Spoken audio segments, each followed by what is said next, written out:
जब कोरोना नहीं रोक पाते तो तबलीगी जमात खड़ा कर देते हैं। जब जाति उत्पीड़न होता है या सरकार निकम्मी बनती है या कोई चीज़ बहुत अनहोनी हो जाती है तो चार मुसलमान को खड़ा करके हिंदू और मुसलमान बना करके उसको दबाना चाहते हैं, अपनी कमज़ोरी को दबाना चाहते हैं। वही कार्य यहाँ हाथरस में भी किया है इन्होंने। जब कोरोना नहीं रोक पा रहे तो मुसलमानों को खड़ा कर दिया, कभी कम्युनिस्ट खड़ा कर देते हैं, कभी नक्सलाइट को खड़ा कर देते हैं। ये मोदी सरकार का 2014 से यही चल रहा है। बेरोज़गारी इस देश के अंदर भयंकर है, आप लोग भूखे हैं और कोरोना कितना तेज़ी से बढ़ रहा है, किसान बर्बाद हो गया है। सबका काट ये चार मुसलमान को पकड़ के या दो चार संगठन पकड़ करके हिंदू मुसलमान करते आ रहे हैं। इसको भी करने की कोशिश कर रहे हैं लेकिन हो नहीं पाएगा। ये वास्तव में ये घटना सही है। मनीषा के साथ में गैंग रेप हुआ है, मेडिकल समय पर ठीक से नहीं हुआ और 25 सितंबर को जो मेडिकल के लिए भेजा गया तब तक देरी बहुत हो गई थी। ठाकुर ही मुख्यमंत्री, ठाकुर ही डीजी, ठाकुर ही एसपी, ठाकुर ही आरोपी, ठाकुर ही पंचायत करने वाले हैं इनके खिलाफ में। ऐसे में न्याय क्या मिलेगा? इसलिए हमारी मांग है कि इस केस को दिल्ली में ट्रांसफ़र किया। अब तो इस पूरे मामले को नया एंगल दिया जा रहा है सर। अब तो कहा जा रहा है कि पीड़िता की भाई की बातें भी होती है आरोपी से, प्रेम प्रसंग का मामला भी सामने आ रहा है। बिल्कुल गलत है और इस बात को तो नहीं कोई कह रहा है कि पंचायत सवर्णों ने इनके खिलाफ किया। इसका क्या प्रमाण है इनके पास में? जो जला दिया गया इसका क्या है इनके पास में जवाब है?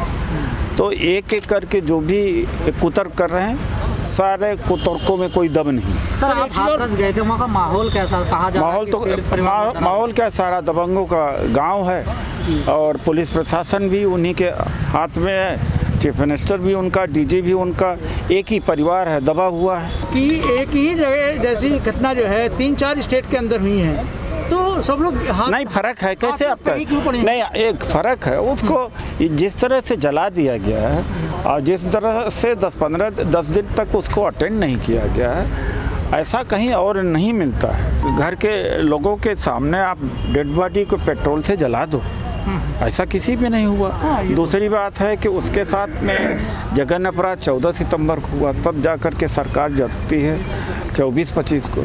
और तीसरी बात है कि सरकार झुठलाने की कोशिश कर रही, इसलिए बहुत सारी चीज़ें असामान्य हैं जो औरों के साथ में नहीं, इसीलिए ये घटना केंद्र बिंदु बना हुआ है देश। सर आपको नहीं लग रहा मीडिया जैसे सवाल सरकार से पूछ रही है और निशाना विपक्ष पे है? मीडिया तो शुरू में है, करती रहती है।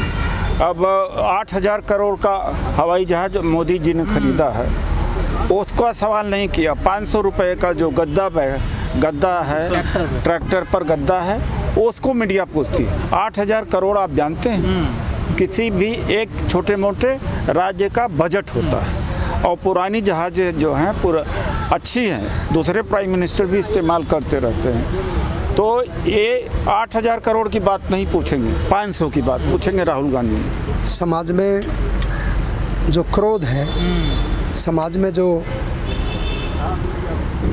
घाव है, वो उस क्रोध को आपस में मिल बैठ कर के उसका कोई दुरुपयोग ना हो, उसका गलत मैसेज ना जाए, तो ये आज प्रार्थना सभा का आयोजन किया गया। सर क्या लग रहा है आपको हाथरस मामले में पीड़िता को न्याय मिलेगा सर? जैसा नहीं, इसीलिए ये सामाजिक संगठनों का प्रार्थना सभा का आयोजन हुआ। समाज के सामाजिक प्रतिनिधि यहाँ आ जाए। प्रार्थना सभा के बाद, मौन व्रत के बाद एक प्रस्ताव आया कि भी आगे संघर्ष न्याय के लिए जागना है, आवाज़ उठानी है। जो सरकार की करतूत है उसका मुकाबला तो नेचुरली एक परिवार नहीं कर सकता।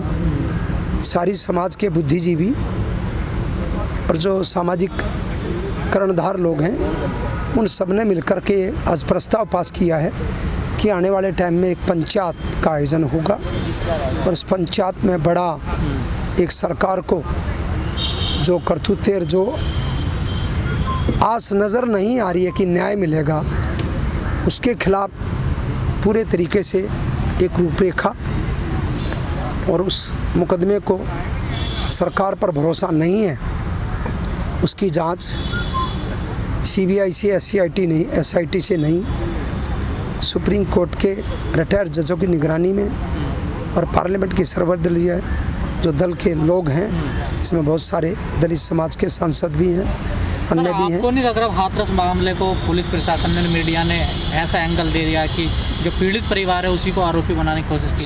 सारा मीडिया कोई पीड़ित परिवार के खिलाफ नहीं है। सरकार की साजिश कुछ मिले भगत मीडिया के साथियों से है और मीडिया के साथियों को ये भूल जाना नहीं चाहिए, नहीं भूलना चाहिए कि ये धूप और छाया अलग अलग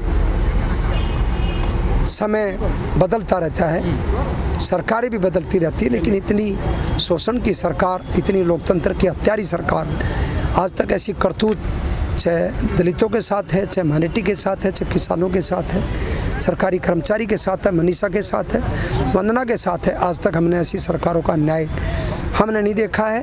और ये जो न्याय सरकार कर रही है, इसके मुकाबले के लिए हम सब लोगों ने प्रस्ताव पास किया है कि आने वाले समय को एक पंचायत करेंगे और एक बड़ा रैली और सड़क पर उतरेंगे। ठीक है कि एक ही जगह जैसी घटना जो है 3-4 स्टेट के अंदर हुई है, तो सब लोग नहीं, फर्क है कैसे आपका? नहीं, एक फर्क है, उसको जिस तरह से जला दिया गया है और जिस तरह से 10 दिन तक उसको अटेंड नहीं किया गया है, ऐसा कहीं और नहीं मिलता है। घर के लोगों के सामने आप डेड बॉडी को पेट्रोल से जला दो, ऐसा किसी पे नहीं हुआ। दूसरी बात है कि उसके साथ में जघन्य अपराध 14 सितंबर को हुआ, तब जाकर के सरकार जगती है 24-25 को। और तीसरी बात है कि सरकार झुठलाने की कोशिश कर रही, इसलिए बहुत सारी चीज़ें असामान्य हैं जो औरों के साथ में नहीं, इसीलिए ये घटना केंद्र बिंदु बना हुआ है देश। सर, आपको नहीं लग रहा मीडिया जैसे सवाल सरकार से पूछ रही है और निशाना विपक्ष पे है? मीडिया तो शुरू में है, करती रहती है। अब 8,000 करोड़ का हवाई जहाज मोदी जी ने खरीदा है, उसका सवाल नहीं किया। 500 रुपये का जो गद्दा है, ट्रैक्टर पर गद्दा है, उसको मीडिया पूछती है। 8,000 करोड़ आप जानते हैं किसी भी एक छोटे मोटे राज्य का बजट होता है, और पुरानी जहाज़ जो हैं पूरा अच्छी हैं, दूसरे प्राइम मिनिस्टर भी इस्तेमाल करते रहते हैं। तो ये 8,000 करोड़ की बात नहीं पूछेंगे, 500 की बात पूछेंगे राहुल गांधी।